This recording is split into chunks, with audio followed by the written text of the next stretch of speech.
आज मैं तुम्हें जीवन का एक बहुत गहरा रहस्य बताने जा रहा हूं। ऐसा रहस्य जिसे समझ लोगे तो शत्रु भी तुम्हारे प्रति आदर से भर जाएगा। सबसे पहले एक बात मन में बिठा लो, जीवन में आगे बढ़ना है, विकास करना है, अपने भीतर की शक्ति को प्रकट करना है।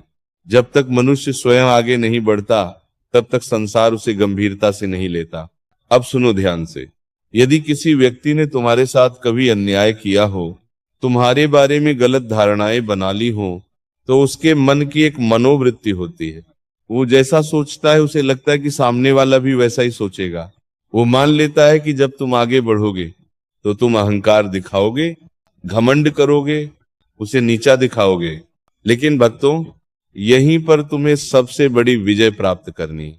यदि कभी ऐसा समय आए जब उसी व्यक्ति को जिसने तुम्हें कष्ट दिया तुम्हारी आवश्यकता पड़ जाए, तो वहां अहंकार मत लाना, ईगो मत लाना। सहायता करो, लेकिन मर्यादा में रहकर। सहायता का अर्थ ये नहीं कि अपना सब कुछ लुटा दो। सहायता का अर्थ है उस क्षण उसके साथ खड़े होना जहां उसे इसकी कोई अपेक्षा भी ना हो। जब तुम उसके सोच के विपरीत व्यवहार करते हो तब उसके भीतर कुछ टूटता है। वो सोचता है, मैंने इसके साथ इतना अन्याय किया, इसके बारे में इतना गलत कहा, फिर भी ये व्यक्ति मेरे काम आया। यदि उसके भीतर थोड़ा भी मनुष्यता बची होगी तो उसके भीतर आदर का दीपक जलने लगेगा।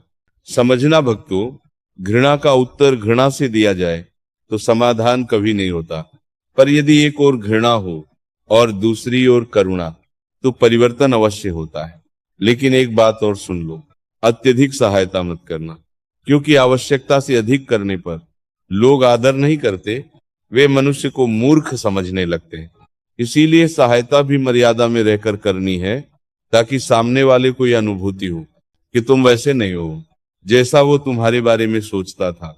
किसी को डराकर, धमकाकर या दबाकर नहीं बदला जा सकता। मनुष्य बदलता है तब जब उसे उसकी सोच के विपरीत परिणाम मिलता है। जब वो जिस व्यवहार की अपेक्षा करता था उसे ठीक उसका उल्टा मिलता है। और याद रखना, बदले की भावना कभी मत पालना। ये मत सोचना कि जब मैं बड़ा बन जाऊंगा तब इन्हें दिखाऊंगा। ऐसा करने से केवल ईर्ष्या जन्म लेती है, परिवर्तन नहीं। वो व्यक्ति तभी बदलेगा जब उसे यह अनुभूति होगी कि जिसे मैं तुच्छ समझता था वो तो मुझसे कहीं ऊंचा निकला, स्वभाव में, सोच में, हृदय में। लेकिन ये सब तभी संभव है जब तुम स्वयं जीवन में आगे बढ़ोगे। जो स्वयं रिक्त है वो किसी और के काम कैसे आएगा। इसीलिए अपने आप से वादा करो, आज जहां खड़े हो वहां से आगे बढ़ना है। 5 वर्ष बाद जब अपने जीवन को देखो तो परिस्थिति बदली हुई होनी चाहिए, दिशा बदली हुई होनी चाहिए। क्योंकि दूसरों के घर में दीपक तभी जलता है जब तुम्हारा अपना घर प्रकाशित हो। यही जीवन का सत्य है। भक्तों, अब इस बात को भी समझ लो कि जीवन में सच्ची शक्ति बाहर नहीं, भीतर होती है। जब तुम शांत रहते हो, जब तुम्हारे भीतर स्थिरता होती है, तब तुम्हारा मौन भी बोलने लगता है। जो व्यक्ति तुम्हें नीचा दिखाना चाहता था वह स्वयं अपने ही विचारों के बोझ से दबने लगता है। तुम कुछ कहो या न कहो, तुम्हारा आचरण ही उत्तर बन जाता है।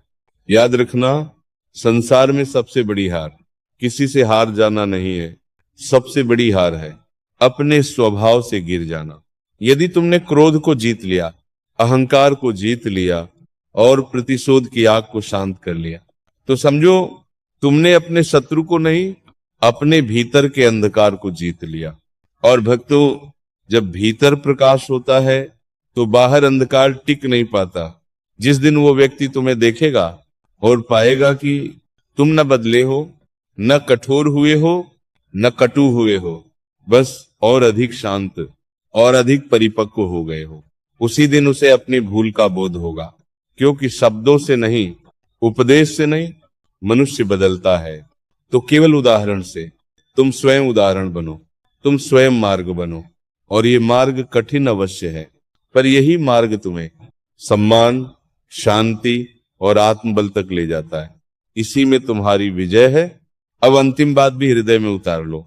जीवन में हर व्यक्ति तुम्हारा अपना नहीं बन सकता, और न ही हर व्यक्ति को बदलना तुम्हारा दायित्व है। कुछ लोग केवल इसीलिए मिलते हैं ताकि तुम्हारे भीतर की सहन शक्ति, तुम्हारी करुणा और तुम्हारी समझ की परीक्षा हो सके। यदि कोई व्यक्ति तुम्हारे बदल जाने के बाद भी न बदले तो दुख मत करना, क्योंकि तुम्हारा कर्तव्य था सही आचरण करना, फल की चिंता करना नहीं। स्मरण रखना, ईश्वर का नियम बड़ा स्पष्ट है, जो जैसा भाव रखता है वैसा ही परिणाम अंततः पाता है। तुम्हें बस इतना करना है कि अपना कर्म शुद्ध रखो, अपना हृदय साफ रखो और अपनी दिशा सही रखो। जब तुम बिना शोर किए आगे बढ़ते हो तो संसार स्वयं देखने लगता है। जब तुम बिना अहंकार के ऊंचे उठते हो तो लोग अपने आप झुकने लगते हैं। और जिस दिन तुम्हें यह अनुभव हो जाए कि अब तुम्हारे भीतर किसी के लिए द्वेष नहीं रहा, किसी को नीचा दिखाने की इच्छा नहीं रही, उस दिन समझ लेना कि तुम सच में आगे बढ़ चुके हो। यही सच्ची सफलता है, यही सच्चा सम्मान है और यही वह अवस्था है जहां शत्रु भी मौन होकर तुम्हारे चरित्र को स्वीकार कर लेता है। इसी को जीवन की जीत कहते हैं। अब इसे भी समझ लो कि ईश्वर किसी के साथ अन्याय नहीं करता। जो तुम्हारे जीवन में विरोध बनकर आया है वो भी तुम्हें तोड़ने नहीं, तुम्हें गढ़ने आया है। यदि पत्थर न हो तो मूर्ति का स्वरूप कैसे निकलेगा? इसलिए जिन लोगों ने तुम्हें कष्ट दिया, तुम्हें गिराने का प्रयास किया, तुम्हारे मार्ग में बाधा बने, उनके प्रति कृतज्ञता का भाव भी सीखो, क्योंकि उन्हीं के कारण तुम्हारे भीतर धैर्य पैदा हुआ, समझ पैदा हुई और आत्मबल मजबूत हुआ।